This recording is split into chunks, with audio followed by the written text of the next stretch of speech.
আসসালামু আলাইকুম ওয়া রাহমাতুল্লাহি ওয়া বারাকাতুহু। সুপ্রিয় দেশবাসী, জাতীয় সংসদ নির্বাচন হবিগঞ্জ ৪ চোরারঘাট মাধবপুর আসন থেকে আপনারা জানেন বৃহত্তর সুন্নিজোট সমর্থিত বাংলাদেশ ইসলামী দল মনোনীত মোমবাতি প্রতীকে মনোনয়ন পেয়েছিলাম।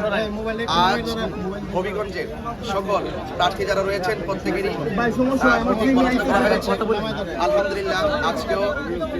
আলহামদুলিল্লাহ আজকে আমাদের প্রতীক বরাদ্দ করা হয়েছে। আমরা রিটার্নিং অফিসের কার্যালয়ে ডিসি অফিসে আমরা এসেছি, আমরা আমাদের প্রতীক আমরা গ্রহণ করেছি। আমি দেশবাসীর কাছে সর্বপ্রথম আমি দোয়া চাই এবং যে হবিগঞ্জ ৩ এবং ৪ থেকে হবিগঞ্জ ৪ এই দুই আসন থেকে আমরা বাংলাদেশ ইসলামী ফ্রন্ট মোমবাতি প্রতীকে লড়ছি এবং হবিগঞ্জ ৪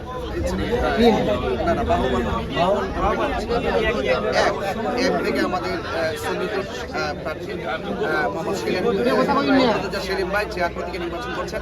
তো সুতরাং আজকে আমরা আমাদের প্রতীকটা বুঝে পেয়েছি এবং আমরা আশা করবো আর কি নির্বাচনী এলাকা যারা রয়েছি সকলকে বলবো অত্যন্ত শান্তিপ্রিয়ভাবে যেন আমরা আমাদের কাজগুলো সম্পন্ন করি এবং পাশাপাশি আমার বরাবরের মতো একটা চাহিদা থাকবে, নির্বাচন কমিশনের কাছে একটা চাওয়া থাকবে, সেটা হলো লেভেল প্লেইং ফিল্ড যেন নিশ্চিত থাকে।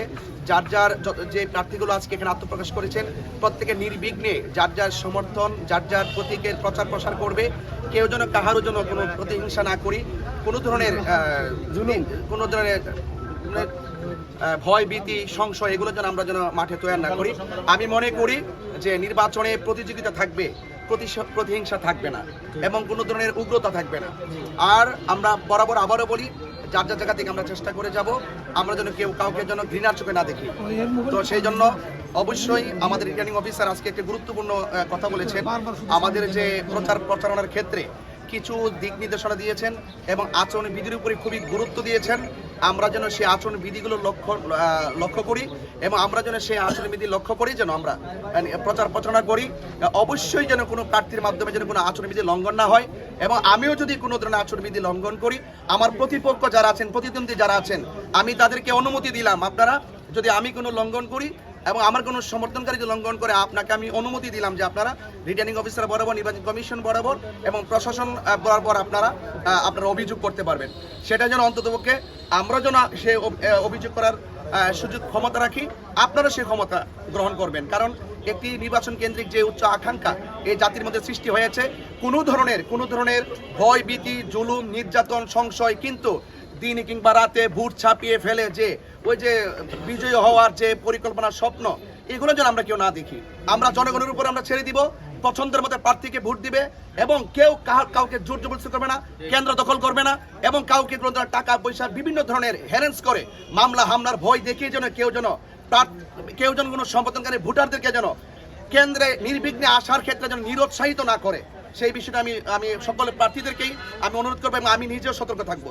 এবং পাশাপাশি যদি কেউ এরকম কিছু করে যে কেন্দ্র দখল করা, রাতে ভোট দিনে ভোট কিংবা প্রার্থীদেরকে হ্যারাস করা, মামলা টামলা করা, আমার মনে হয় যদি এরকম হয় আবারও যদি অবতারণা হয় তাহলে কি হবে যে এই রাষ্ট্র জনগণ নির্বাচন কেন্দ্রিক যে প্রত্যাশা করেছেন সেই প্রত্যাশার রুটম্যাপটি ব্যাহত হবে এবং আমি আশা করব আপনার কারণে এবং আমাদের কারণের জন্য সেই মানুষের স্বপ্ন যেন কাঙ্ক্ষিত স্বপ্ন যেন ব্যাহত না হয় সেটা আমি প্রত্যাশা রেখে আজকে বিদায় নিচ্ছি। আসসালামু আলাইকুম ওয়া রাহমাতুল্লাহি ওয়া বারাকাতুহু। একটা প্রশ্ন, হবিগঞ্জ ৩ নিয়ে আপনি কতটুকু আশাবাদী? ভাই একটা প্রশ্ন চটে বেড়াচ্ছেন আপনার প্রশাসন প্রশাসনের আচরণটা কিরকম দেখবেন? আমি আশা করবো যেহেতু আমি বরাবরই বলেছি প্রশাসন যেন নিরপেক্ষ হয় এবং সকল প্রশাসনিক সাইড যেন নিরপেক্ষ হয়। আমরা এই পর্যন্ত প্রশাসনকে যা দেখছি অবাধ সুষ্ঠ নিরপেক্ষ নির্বাচন করার জন্য প্রশাসন সহযোগিতা করছে এবং বিশেষ করে সাংবাদিক ভাই যারা আছেন আমরা তাদের বিশাল সহযোগিতা কামনা করি এবং সাংবাদিক ভাইরা এই পর্যন্ত নিরপেক্ষ কাজ করছেন। প্রশাসন এবং সাংবাদিক ভাইদের উপরেই আমরা বেশি আস্থাশীল। সাংবাদিক ভাইদের কাজ নিউজের উপরেই প্রশাসন পরিবর্তন হয়। আমরা বিশেষ করে আপনাদের উপরে বেশি আশাবাদী। যারা আমরা মিডিয়ার বাইরে আছেন আপনারা যদি সঠিক রাস্তায় থাকেন তাহলেই অবাধ সুষ্ঠু একটি নিরপেক্ষ নির্বাচন হওয়া সম্ভব এবং অবাধ সুষ্ঠু নিরপেক্ষ নির্বাচন হলে আমরা জনগণের যে আকাঙ্ক্ষা দেখতে পাচ্ছি, মানুষ পরিবর্তন চায়, মানুষ এদেশের মানুষ দেশ স্বাধীন হওয়ার পর থেকে এই পর্যন্ত মানুষ যে শান্তি চেয়েছে, কিন্তু বিনিময়ে মারামারি, কাটাকাটি, হানাহানি, চুরি, ডাকাতি, রাহাজারি, খুন খারাপি, নারী নির্যাতন, নারী হত্যা বেড়েই চলেছে। সেই জন্য মানুষ ইসলামকে ভালোবাসে, শান্তির পথে চায়। মানুষ শান্তির পথে, মানুষ ইসলামকে ভালোবাসে, মোমবাতিকে বিজয় করতে চায়। এই জনগণের আকাঙ্ক্ষা, এবং আমরা বিশ্বাস করি আপনারা যদি আমাদেরকে সহযোগিতা করেন তাহলে মোমবাতি সারা বাংলাদেশে সুন্দরভাবে বিজয় লাভ করবে। এটা বিজয় হবে ইসলামের, বিজয় হবে কোরআনের, বিজয় হবে শান্তির। গণভোট সম্পর্কে আপনার একটা ব্যাখ্যা চাচ্ছি।